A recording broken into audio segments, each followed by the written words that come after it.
When was the last time you were in a public space, a grocery store, an airport, a concert, and thought to yourself, wow, does anyone see anyone else anymore? What happened to politeness, thoughtfulness, consideration? And how do our systems impact how we move through our shared spaces? Welcome to the Slog Pod, where the mirror is the starting point. Today, we're going to zoom out a little bit and talk about something we've both noticed lately in our everyday lives, especially when we're out in public. Yeah, we both had a couple of experiences recently, concerts, traffic, sports events, where it really stood out how inward and unaware people seem to be in public. It's always been that way. There's always people out there who are completely oblivious to what's going on around them, and it's annoying. And we've all just learned to live with it. But lately, it's getting to the point where I feel like I'm having to stop myself from screaming, "Hey, asshole, what are you thinking?" at the guy who just cut me off. Not in traffic, but in the deli line at the grocery store. This isn't out of malice. This isn't a rant. I don't think most people wake up in the morning thinking, how can I ruin TJ's day? But there's this creeping sense that many of us are just living in these little mental bubbles, completely disconnected from how our actions are affecting everyone else around us. Or inactions too. Sometimes not noticing someone is the thing that causes harm, ignoring the person who needs help, blocking the way, being rude without realizing it. Yeah, great point. So let me tell you a story. We were speaking of inaction. So we're at the softball game, my wife and I. My daughter had played in a tournament last weekend, and during the game, we're sitting in these metal bleachers, and there's tons of people on the bleachers, and right in front of us is this little group of kids, ranging from ages probably 3 to 10, little kids, and they're playing the bottle flip game. And if it was one bottle banging on this metal bleacher right in front of me, that would be mildly annoying. But all of these kids So have their own tick, tick, oh, tick, tick, tick, tick. and they're missing the bench. Sure. The bottles are hitting me in the knee. They're falling underneath the bleachers, and the kids are now dipping underneath me and going around me to get. So it's just like this whole thing. And all we're trying to do is just watch our kid play softball. And there's people all around. And it's obvious to me they're distracted and annoyed by what's going on. This lady that was sitting kind of catty corner to us kept looking back at these kids. So my initial instinct was maybe I just say something to these kids. Hey, can you guys like knock that off, or maybe go play that game not right in front of us where everyone's trying to watch the game? But I stopped myself because I didn't want to be the guy who's like admonishing somebody else's kids, a stranger's kids. So I'm looking around for mom, and I see mom sitting next to the bleachers in a folding chair. And I look at her, and she makes eye contact with me, looks at her kids, and then looks away. Total inaction. It's obvious everyone's annoyed. She does nothing. So now I'm thinking, maybe I say something to her. Maybe I tap her on the shoulder and say, hey, could you do you not see what's going on here? But I didn't. I just defaulted to what we all do. I just let it go, did nothing. And we continued to watch the game with the sound of bottles crashing into a metal bench. Okay. And that's what got me thinking about this topic and why I wanted to talk about it today. Gotcha. So I got one too. Okay. All right. This is a traffic one, as we brought up before. I turn onto this road where there's 2 lanes, but the right lane basically ends at a street. And that just happens to be the street that I turn onto. 98% of the people that are on that road are in the left lane because the left lane continues. I am turning onto that right street. As I go, I'm going along these cars, and I'm got my right blinker on, but I am going faster than these cars in the left lane. Suddenly, just as I'm getting near that intersection, a car honks its horn and almost runs into me as trying to keep me from going next to them. From the left lane? From the left lane. They flip me off, honk the horn, enter, and weave into the lane. And I immediately turn right because that's where I drop my kid off for school, is right there. So that's another story, I think, that shows some of the things that are going on. Your classic road rage. Road rage. Nothing happened, but there was something going on with them at that time that I was able to analyze, I think, rather quickly what was going on in their head. And we'll talk about that in a minute. Yeah. But you see my story. I do. So taking our two stories into account, what the hell is going on? I think part of it is that modern life and the systems we're in train us to be somewhat self-centered in subtle ways. So I'm not saying selfish, more so I'm saying self-focused. So think about it, our personalized feeds, curated experiences made just for us, on-demand everything. I think that causes us to start forgetting that public space is shared space. And none of that makes people bad necessarily. It just makes them human. And I think where I'm going with this is, even though we're human, we still need to be aware because awareness matters. Yeah. So why is this happening?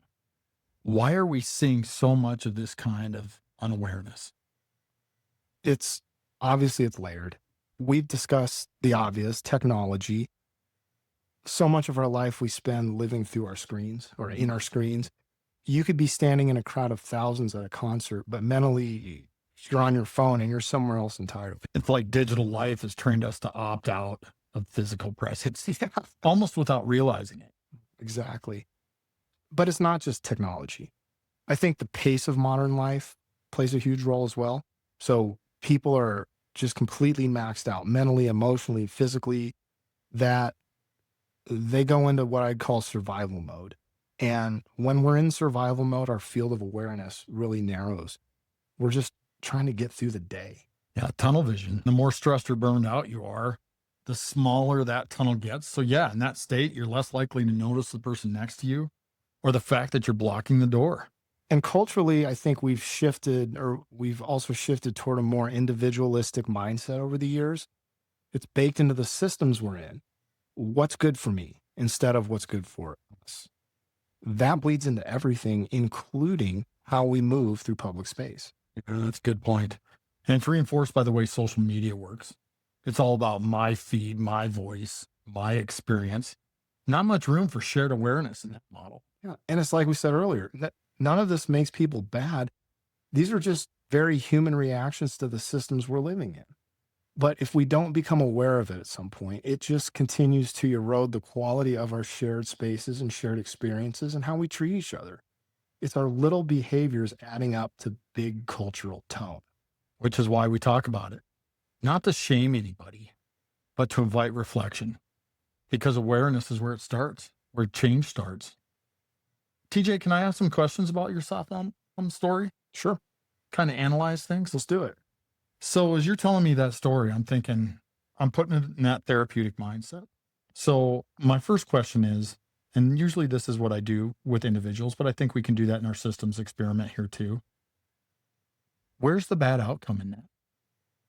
Who is having a bad outcome in that experience? You've got all the parents around that group. You've got the mom that's watching their kids do this, and you've got those kids. So of those three groups, who's having the poor outcome? It's all the other people around and me. It's all of us. Sure. It's not so much the mom or the kids, it's everyone else. So again, this is a hypothetical, and this is, if we could get everybody together, I'd want to ask everybody. Sure. But obviously we're doing this as a systems kind of experiment. I think you're right.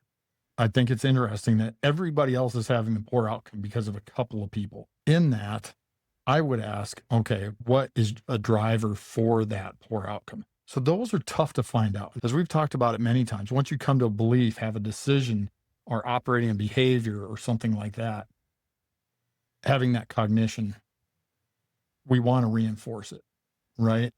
And I oftentimes am seeking out the poor outcome that comes from that. However, in this situation, that poor outcome wasn't in those people that were providing the behavior. It was the people, they were providing a poor outcome to others around. Those are sometimes the hardest ones to ask people to understand. It's hard enough to understand when you're having a distortion that leads to your own poor outcome, but when you're having a distortion that leads to others' poor outcome, see how difficult that can be? It would be monumentally difficult, I would think. So this is an interesting example for me. So we can also break that down further. I would ask, what do you think I'm not going to ask about the kids because I think that their thought process, that cognition that they were having is pretty simplistic. Have a good time. Right. I'm bored. Let's play football. But I'm guessing, right. But I'm guessing the mom was a little different. So I'm guessing she's giving herself a thought, a Okay. cognition, a belief within that. Can you Are you venture to guess what that might have been? I can only guess, but one guess would be, oh, how cute. My kids are entertaining themselves and having a good time. You said she looked at you. She did look at me. I wonder if she looked at me and was like, oh, that guy probably, he's here for a kid, so he understands how kids are. Surely that doesn't bother him. She may have been. That's a possibility. Either way, whatever she was doing was reinforcing a belief that she had that was okay to do. Yes. I do think, based on her lack of action in this case, or her inaction, that she did think that was okay, or put another way, she didn't see that it was a problem. Yes. So something in her conditioning, something within her about understanding norms and mores of culture What's appropriate, what's not. didn't necessarily take part. Well, I'd ask you too, as we analyze this more, because it seemed, what was the outcome? Did you intervene at any point? No. So with that, you're telling me that everything remains status quo. So as we ask people to engage in the slog, I think part of that is understanding that there are times like that, even as insignificant as it seems to be, it also seems pretty problematic. It's enough that you're bringing it up here. And I can see how that was more than frustrating. Those poor outcomes play out in macro ways in our society. And I'm asking people, part of the slog is being able to engage. Because if you don't engage with that, which when I'm saying engage, you're going to ask that mother, I would ask, can you talk to that mother? Can you say or ask, and this is a big one, to stop that behavior? Or can she see how this is impacting others? Yeah, and that's probably how I would have phrased it. Yes. Excuse me, ma'am, are you seeing that this is distracting? Several people around have looked back and it's clear. Yes. Can you see that? Yeah. No, I didn't do that. And I would assume that she would feel dissonance from that because now you're pushing on that belief she has. That's okay. That's okay. So you're pushing on it. She's going to dismiss that offhand, likely, or at least to some extent. She might not. She might accept it, depending on how tightly she holds that belief. And in this one, she might not have held it that tightly. Either way, with you doing that, you've just changed the behavior, or at the very least, planted a seed that might change the behavior. So think about this. If this is happening all the time, and again, I think that this is a very relatively small and insignificant event, but it's a great example of how things happen within our macro culture, that things are going on and nobody is saying or asking the question to change a behavior. Nobody is asking. And I know that's difficult, but that's what something is wrong with our culture, that nobody says that. So basically it was left at status quo. If anything, it was enabled.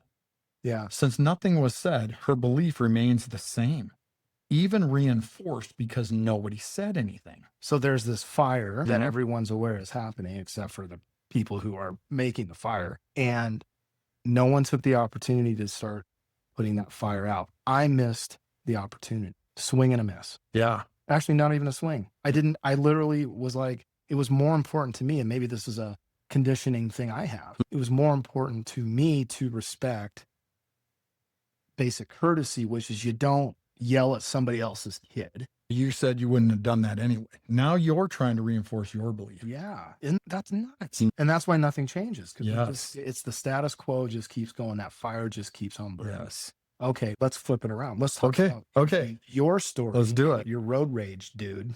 Let's do it. Okay. What do you think's going on there? My guess, and this is an assumption of which I hate to make, but for this case and for our little experiment, let's talk about it. Guess is that person felt something, right? They had that emotion, threatened. I think they felt angry. Again, when I ask people their emotions, the first place they almost always go to is anger because it's a very primary emotion. But ultimately, I think that there is more, probably I need to control this situation. I can't let this person get in front of me, blah, blah, blah. That's now I'm getting into their thought. But yeah, their emotions were that frustration, that anger, that initial urge to, I can't be overtaken feeling. Hmm. And I'm guessing that fed into I can't control or an I'm not enough. I need to show this person that I'm a tough guy type of thought. One of those things, I don't care which one it was, probably a mixture of both. Either way, it played out funny because nothing occurred, because I turned right as they continued going with no intention of pulling in front of them. Their assumption, which is a problematic thought pattern, their assumption, which I can understand, even though I had my blinker on, they probably looked in their mirror, didn't, this is happening in milliseconds. They probably looked over, just saw this car coming up on them and assumed, of which I can actually understand that. But their reaction, their behavior, flipping me off, trying to swerve into my lane and honking seems a little much for, at worst, if we play out this scenario, at worst, even if I was trying to get ahead of them, they would have lost half a second in the scheme of where they were trying to get to. At most, it's that ridiculous. But they felt that they needed to. So I'm guessing there's a huge undercurrent of I need to control or I can't control. I need to have power in this. Okay. Or again, maybe an I'm not enough, an esteem thing. In that case, I'm guessing it was a control thing. But either way, I think in this example, we're trying to say this is happening within our systems all the time.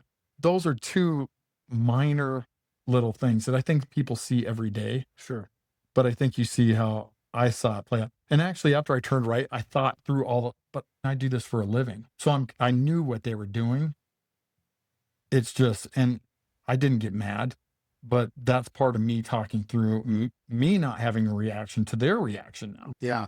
So, and my example was an inaction thing mostly, and yours is an action thing. So there was an action that occurred. Let's identify the poor outcomes. Is there a poor outcome from what happened? In my story, Yeah. I think that there were probably several there could have been a poor outcome if he would hit. Sure. The poor outcomes were that this person was probably angry for quite a while. You got to think that if they were angry enough to swerve, flip me off, and honk the horn real quick, Yeah.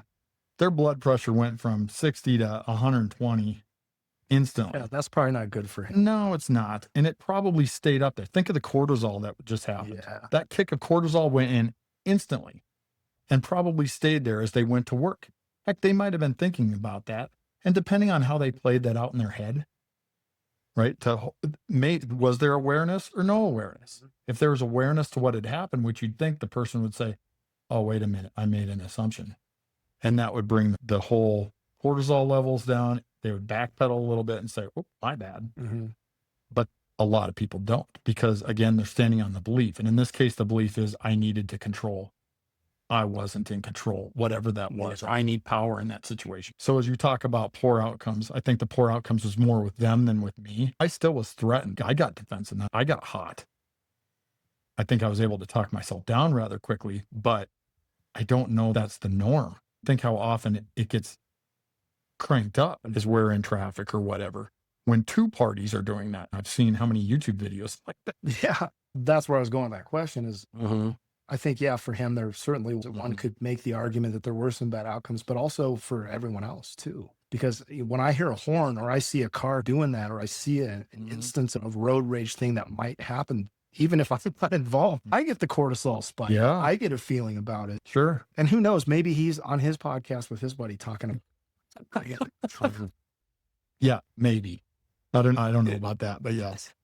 I think the point is, and I think why we're doing this exercise is this is where we really want to take the conversation today is if we want to build a healthier culture, whether it's our workplaces, in public life, in the school drop-off line, or at a softball game, I think what we're asking is, can that start with simple moments of awareness? Yeah. That healthier culture building? Yeah. You don't have to overhaul society tomorrow. You can just start looking up, looking around, seeing the people you're sharing space with. I think it's much more than that. We always talk about awareness. So it's not just a simply looking up. It's going into life proactively. Yeah. It's going in knowing that in this scenario, with this person that, that I'm telling my story about, that they understand that there might be something that they're reacting to. This, I'm not enough, or I can't control, or I'm not safe, or I can't trust, or any number of probable distortions in their life. And there's an awareness that needs to be had to that, so that next time when they see that happening, their first thought, that cognition, isn't this person is threatening me, but it's, wait, I need to figure out more of the situation. I need more evidence. And I know that's hard to do in a millisecond. Yeah. So we need to start conditioning ourselves about that awareness. And there are people out there who I think do that. So take, for example, really good buddy of mine, my neighbor who lives across the street from me. He and I was actually telling him this story. So obviously I was having still some bad outcomes that I'm even telling my neighbor the story, but I told him the story and he goes, that's crazy. When I go through life, especially when I'm out in public, I'm literally thinking all the time, how can I not be in someone's way? How can I not be annoying or piss someone off or cut them off? Like I'm just going almost out of my way to not be in the way. And I think he's doing what we're saying, which is he's asking himself, he's being proactive and asking, how is what I'm doing or not doing affecting those around me? He's asking, am I moving through the world in a way that honors our shared spaces? Am I contributing to a more considerate culture, to one that's more harmonious and runs smoothly? Or am I contributing to one that's like clumsy and rageful and disconnected? And I love that he said that to me, because I wish more people were like him. I know, Sean, and I love that. Yeah. I tell you what, that gives me, if I was going to want our systems, our society and places to be, he was clearly conditioned differently than the person I'm describing. Or my right? softball mom. Or your softball mom. There was something about that, or he doesn't have those beliefs that he wants to reinforce. Either way, his default position is almost the opposite. It's not reactive. It's to stay almost understanding. It's to catch it and understand it before reacting. It's preemptive awareness. Yes. Is really what it is. Yeah. It's not that we're trying to get that more considerate culture, not the disconnected one. So I guess if your answer today to everything we talked about is, I could do better, that's okay. Yep. That's the work. That's the slog we're all in together. Exactly. And as we always say, it's not about perfection. No perfection is required here. Just awareness, intentionality. Mm-hmm. Intentionality. Intentionality. Intentionness. And I feel like if more of us are practicing that, whatever word I'm trying to pronounce, even in small ways, tiny ways, it does ripple out. Yeah. Ultimately, what it does, if there's more Seans, that changes the whole atmosphere of our communities that we're in. Yeah. So next time you're out in public, try it. Look up, notice, but be aware going into it. Be aware of your impact. And if you catch yourself zoning out or getting tunnel vision, we all do, or feeling a strong need to react, that's the moment to reset. Let's set that default position, maybe back to where Sean's was. Yeah, I like that. Let's interrupt or disrupt the status quo in the most loving and constructive way as we can. So maybe not call him an asshole. Really, it's just about being better, and be better starts there. Yeah. Not with big declarations, but with simply paying attention. Yeah. And as always, we'd love to hear your stories and reflections. Where have you seen this kind of thoughtlessness? Have you tried to counter it? Have you analyzed it? Drop us a comment or channels or shoot us a message. We're willing to hear anything. And until next time, keep on slogging. And be good to each other. Cheers. Cheers.